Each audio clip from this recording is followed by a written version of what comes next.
ब्रह्मरूपमादिमध्यशेष सर्वभासकम्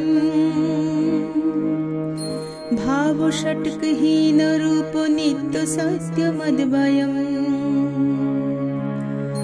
वाङ्मनोति गोचरञ्च नेहि नेति भावितम् त्वं नमामि देवो देवो रामकृष्णमीश्वरम् आदितेयभिहरं सुरारिदैत्यनाशकम् साधुशिष्टकामदं मोहिशुभारहारकम् सत्मरूपतत्त्वकं युगे युगे च दर्शितम् त्वं नमामि देवो देवो रामकृष्णमीश्वरम् सर्वभूतसर्गकर्मसूत्रबन्धकारणम् ज्ञानकर्म पापपुण्यतारतम्यसाधनम् बुद्धिवासु साक्षिरूप सर्वकर्मभासनम् त्वं नमामि देवो देवो रामकृष्णमीश्वरम् सर्वजीवपापनाशकारणं भवेश्वरम् स्वीकृतं च गर्भवासदेहधानमीदृशम् यापि त्वं स्वलीलया च येन दिव्यजीवनम् तं नमामि देवो देवो रामकृष्णमीश्वरम् तुल्यलोष्ट्रकाञ्चनं च हेयनेयधिगतम् स्त्रीषु नित्यमातृभावशक्तिरूपभावुकम् ज्ञानभुक्तिभुक्तिमुक्तिशुद्धबुद्धिदायकम् त्वं नमामि देवो देवो रामकृष्णमीश्वरम् सर्वधर्मगम्यमूलसत्यतत्त्वदेशकम्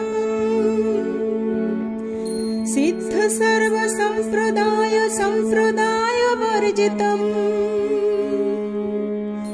सर्वशास्त्रमर्मदर्शि सर्वविन्निरक्षरम् तं नमामि देवो देवो रामकृष्णमीश्वरम्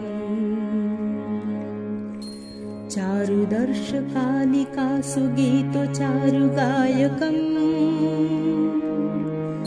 कीर्तनेषु मत्तवच्च नित्यभावविह्वलम् सुपदेशदायकं हि शोकतापवारकम् तं नमामि देवो देवो रामकृष्णमीश्वरम्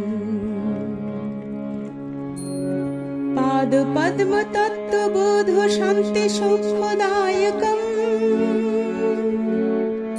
सक्तचित्तभक्तसूनु नित्यवित्तवर्धकम् दम्भिदर्पदारुणन्तु निर्भयं जगद्गुरुम् त्वं नमामि देवो देवो रामकृष्णमीश्वरम् पञ्चवर्षबालभावयुक्तो हंसरूपिणम् सर्वलोकरञ्जनं भवद्भिस्सङ्गभञ्जनम्